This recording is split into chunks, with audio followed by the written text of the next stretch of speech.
The following is a special presentation of the United Service Organizations of North Carolina and the North Carolina Association of Broadcasters.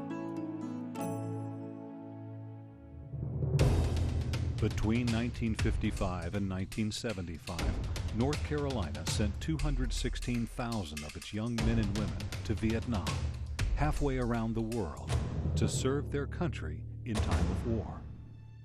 Now, decades later, veterans of that war harbor a secret largely untold in public over so many years. That secret is this: Vietnam veterans are proud of their service. They see themselves not as the unfortunate residue of war, as they are often portrayed, but as North Carolina's sons and daughters who answered their country's call to duty. For too long, they have not felt comfortable telling their secret. Until today. This is a day for that awkwardness to end. This is a day for Vietnam veterans to say in public, "I served my country in Vietnam, and I am proud." And this is a day for North Carolina to say back to its Vietnam vets, "We share your pride. Thank you for your service in Vietnam, and welcome home." And you are looking live at Charlotte Motor Speedway, where despite some clouds this morning and a few raindrops, the sun is now shining brightly on more than 62,000 Vietnam veterans, their families, and their friends. Certainly the sunshine meant to be today for this long overdue homecoming celebration for our Vietnam veterans, and it is our chance to say thank you. Hello everyone, I'm David Allen. And I'm Rebecca Pepin. We'll be your host for the next hour as we walk you through this wonderful event. This is an opportunity for these Vietnam veterans to stand up and be proud of their service in this conflict. And it's also an opportunity for the state of North Carolina to say thank you. Thank you when the call was put out that you answered the call. And thank you for your service. And there's so much going on today. Lots of live music, helicopter displays, and we're going to hear some very moving stories about the contributions of our Vietnam veterans that they made to this country, not only in war, but also when they return. Rebecca, part of our coverage today includes two guys down on the infield getting some great stories for you, Rob Holliday and Tim Nelson. And Tim, I'm going to start with you. What's going on down there? A whole lot is going on down here. We've got events, we've got beautiful weather, and we've got Vietnam veterans taking it all in. So many exhibits down here, and one that's really caught our eye and the eye of a lot of people, these three vehicles you see behind me here. These three vehicles have something in common with the tens of thousands of Vietnam veterans who are here today. They were in theater back in the war as well. These vehicles, if you will, served in the Vietnam War, and many of the veterans here rode and were transported in vehicles just like this. They've been coming around all day with their families, their kids, even their grandkids, sort of maybe taking a stroll down memory lane, remembering what it was like all those decades ago. In terms of the sentiment, I've spoken to many Vietnam veterans, and here's a couple of things I'm hearing. One said simply, "It's a long time coming, but this event is nice." And another one said succinctly, "It's about time, but it means a lot." That's what we're hearing down here. Rob Holliday has also been down inside the Speedway following things. Rob, what are you seeing? Tim, this has been one of the most visited spots here today at the Charlotte Motor Speedway, and also one of the most emotional. This is a scaled replica of the Vietnam Wall that's on display at Washington, D.C. It travels across the country, and thousands of veterans have been coming by and taking a look at this. It's been an experience so powerful, many of them aren't able to put it into words. There have been veterans, there have been family members of those who served who've been looking at the names on this wall and finding the name of someone with whom they served. They've been leaving pictures, they've been leaving letters, they've been leaving flowers, they've been leaving flags. One photo that we saw earlier was of a photo that had the caption, "My best buddy," that was left next to a name on this wall. So this has been a very emotional spot, and there have also been quite a few things happening out here at the Vietnam Wall replica today, and we'll have a little bit more about that later in the show. David and Rebecca, back to you. All right, thank you very much, Rob. We are certainly remembering, but we are also celebrating our Vietnam veterans. And what would a celebration be without live music? Yeah, absolutely. Perhaps you can hear behind us the sounds of Parliament, Funkadelic, a 60s group. Let's listen in.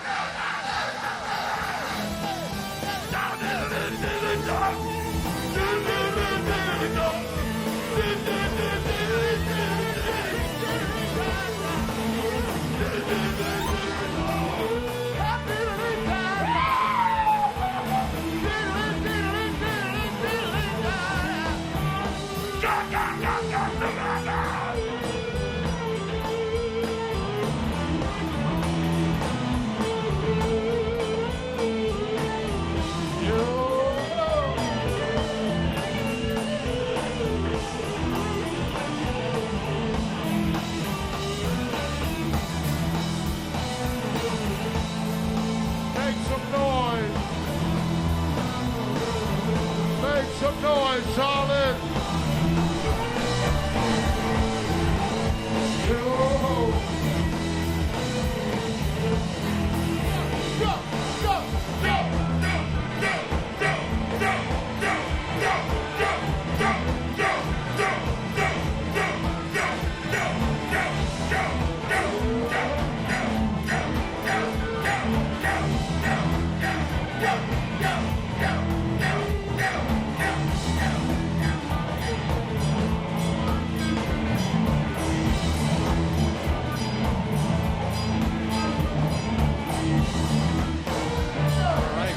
Great 60s group, Parliament Funkadelic, thanking the troops with their music, and the troops responded. Rebecca, this special celebration began last night with an event at the Speedway Club, and I know you got an opportunity to meet several Medal of Honor recipients. What an honor that was for me. I was able to shake the hands of Sergeant Major Bob Patterson, General James Livingston, Colonel Walter Marm, and also Colonel Don Ballard. It was such a fun evening and a moving evening.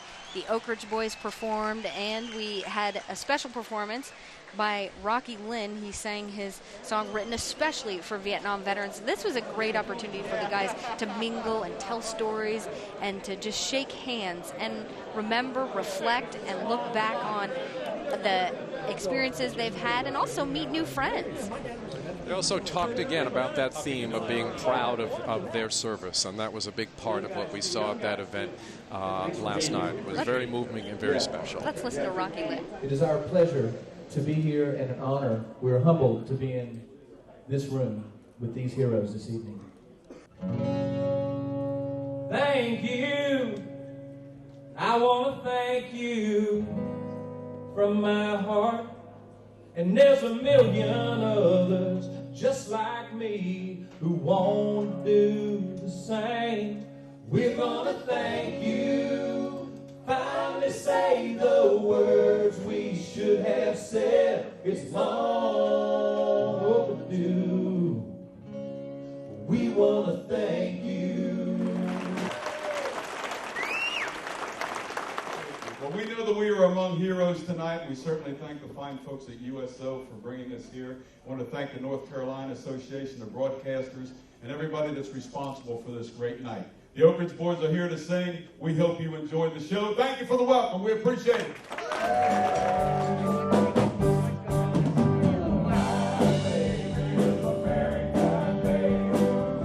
All right, that was a great event. Special to be there. We sure did. Well, the roar of engines. The roar of engines at the Charlotte Motor Speedway, nothing new. And shortly after the gates opened this morning, boy, was there ever a roar.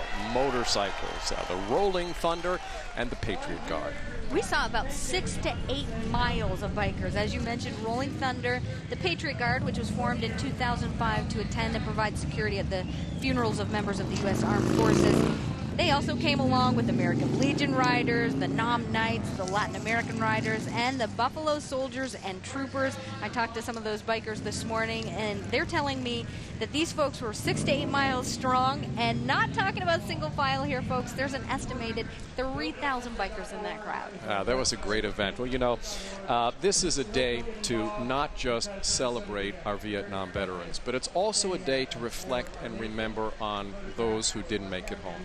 Some 58,000 U.S. service members were killed in Vietnam, and all of their names are on the Vietnam Wall Memorial in Washington, D.C. Let's take a look.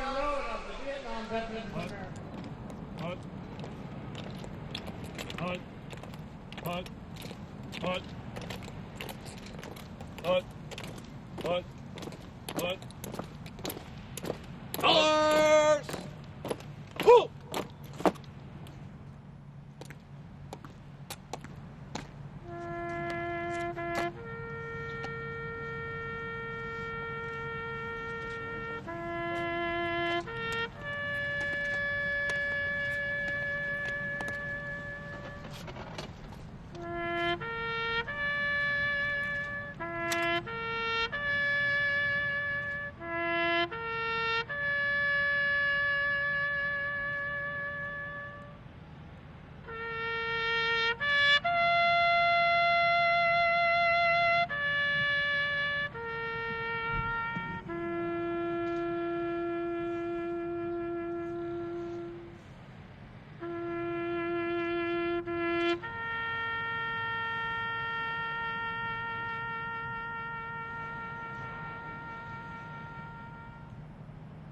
Right shoulder. Huh.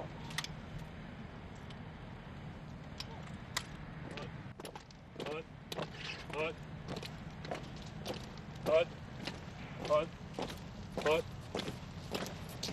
Put. Put. Put.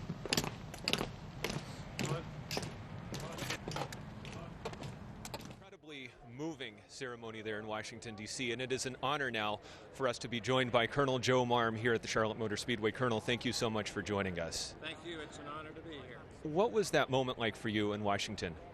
I've never laid a wreath by myself before, particularly at the Vietnam Wall. It was a very, very moving, very special day for me. It's an honor for me to represent all the veterans in laying that wreath. What does the wall, the Vietnam Wall in Washington, D.C., mean to the veterans of Vietnam?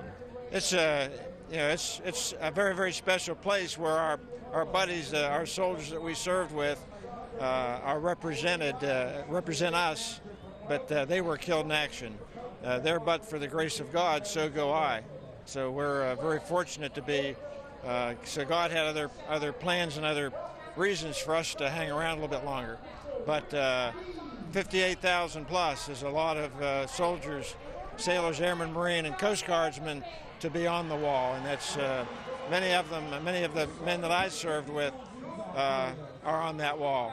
And there's 155 Medal of Honor recipients on the wall of the 247 from the Vietnam War. To the American public, what do you think the wall means to people who didn't serve but who have been able to visit that wall? What do you think it means to them, to the civilian population? Well, I think it's a symbol of the Vietnam War and what that war means to all the citizens.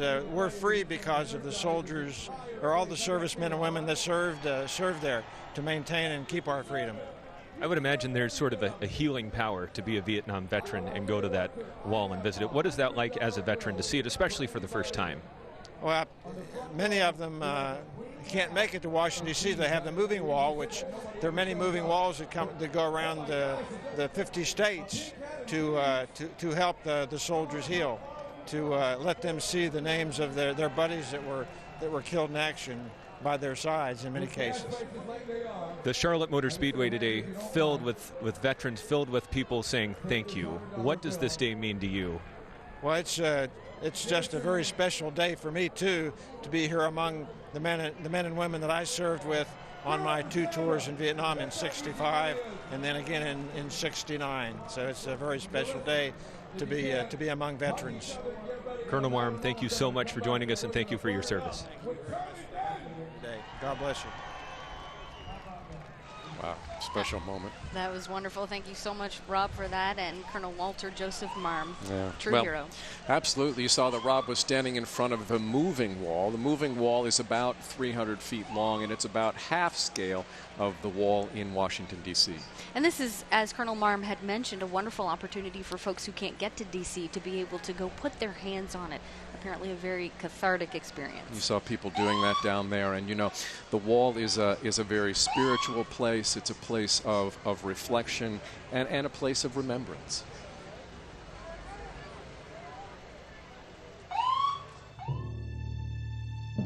Remembering those who gave their lives for their country during the Vietnam War, the moving wall travels from coast to coast for Americans to remember those lost. The moving wall is a half replica of the Washington, D.C. Vietnam Veterans Memorial. It's been touring the country for 2.5 decades. It was the idea of a man who visited the D.C. dedication back in 1982. Feeling how positive that display is, he wanted to share it with those who weren't able to see the wall in person. So the moving wall was created, built by other Vietnam veterans, going on display in Texas for the first time 2 years later. It's logged countless miles since, from Alaska to Maine, from Florida to Washington, and the Carolinas as well. It brings up emotions for retired Marine Corporal Donald Blankenberg. You can go back and see their name.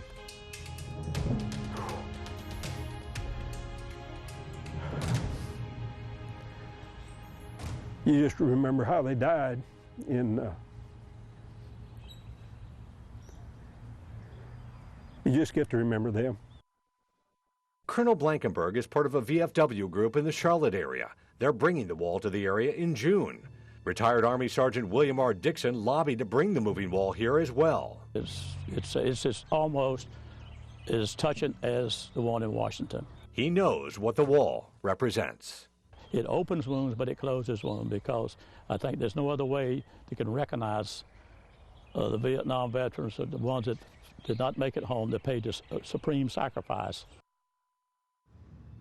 Every year from April through November, parts of the moving wall spend roughly a week at various spots across the country to honor those who died in Vietnam.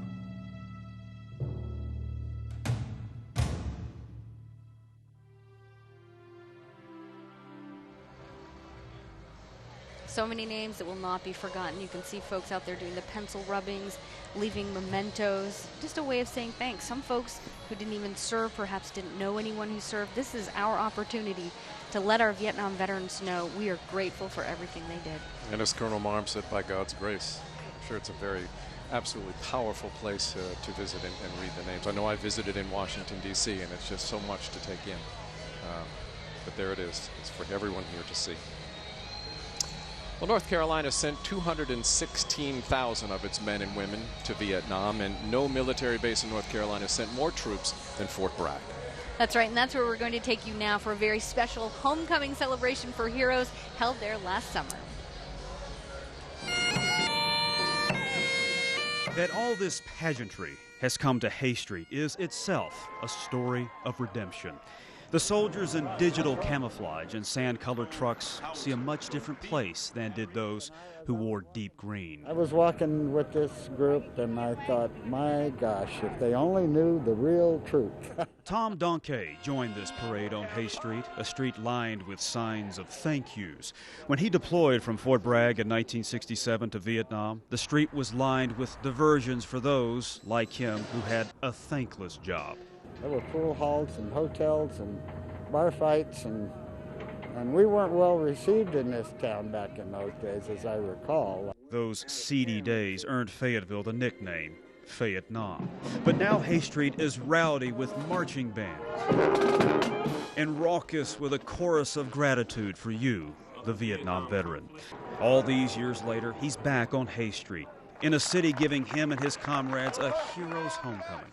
I was never a hero, you know, and I see all these people, and for a week you folks in this town have been treating me like a hero, and I'm embarrassed over it. I'm not a hero, never was. Well, true heroes never admit they're heroes. And so the true heroes stood along and paraded down Hay Street, where 8-year-old Jelania Griffin stood with an oversized hat. It's my grandpa's, and I'm really happy that he was a hero. On Hay Street, a story of redemption and of appreciation that will keep marching on. Great to hear that pride in the community as well as in the voices of those who serve. That's a great thing. Absolutely.